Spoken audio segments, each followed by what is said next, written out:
Question: What is the central idea of the poem Music When Soft Voices Die? Answer: The central idea of Percy Bysshe Shelley's poem Music When Soft Voices Die is that love transcends this materialistic world and lasts forever. To prove his point, Shelley gives examples of transient things which leave behind them transcendent effects. इस poem की जो central idea है वो ये है कि love is more important than material things in this world, or it lasts forever. That जो मोहब्बत होती है वो इस मादा परस्ताना दुनिया से बहुत बढ़ के होती है और हमेशा के लिए रहती है. To prove his point, Shelley gives examples of transient things. Transient यानी आर्जी चीज़ें, which leave behind them transcendent effects, यानी गैर वाज़े असरात.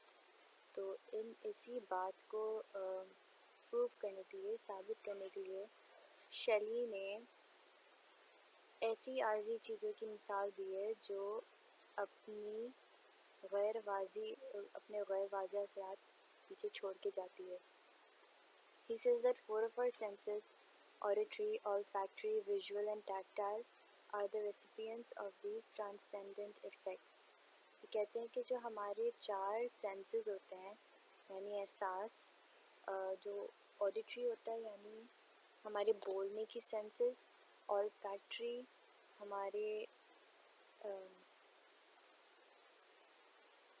हमारा सेंस ऑफ स्मेल, विजुअल यानी हमारा सेंस ऑफ साइट, और टैक्टाइल यानी कि हमारी sense of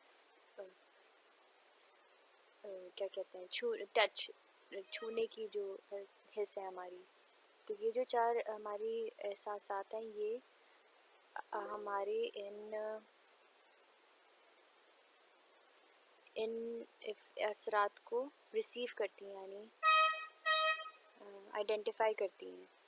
These senses respond to the aesthetic appeal and preserve the present impressions in our mind. ये जो 4 सेंसेस हैं यही हमारी मतलब सराउंडिंग एनवायरनमेंट है जो हमारे इर्द गिर्द जो भी चल रहा होता है उसको उसका जवाब देती हैं, उससे उसको रिस्पॉन्ड करती हैं और जो हमारे जहन में उस वक्त के असरात होते हैं उसको बचा के रखती है अपने अंदर, ठीक है, उसको रिस्पॉन्ड करती है. He implicitly concludes that when individually these effects are so powerful, how could then the cumulative effect of all in form of his beloved's memories be things of past? तो वो अब implicitly यानी वाज़े तौर पर conclude करते हैं कि जब हर एक चीज़ का जो असर है वो इतना मजबूत और स्ट्रॉन्ग है, तो इन सब का जो मिलजुल के असर है वो कितना ज़्यादा स्ट्रॉन्ग होगा, और जो मिलजुल के असर है वो उनकी महबूब की याद की शक्ल में. तो वो कहते हैं कि ये एक पुरानी चीज़ कैसे हो सकती है, मतलब ये तो ऐसे लगता है कि जैसे हमेशा के लिए ज़िंदा ही रहेगी उनकी दिल में उसके लिए मोहब्बत, क्योंकि ये सारे असरात का मिलाप है. This is a poem from the Romantic period and Shelley beautifully portrays the characteristic features of this period.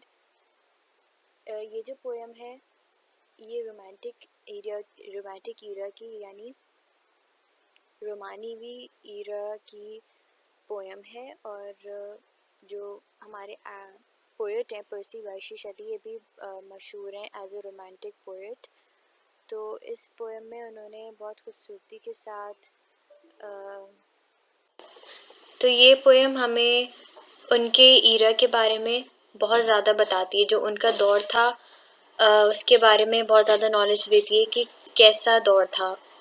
और इस पोएम में idealism and rebellion against the impermanence of things है, यानी कि ये पोएम मिसालियत के बारे में है और दुनिया के आर्जी होने से बगावत के बारे में है.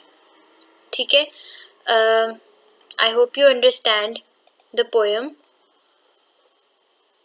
And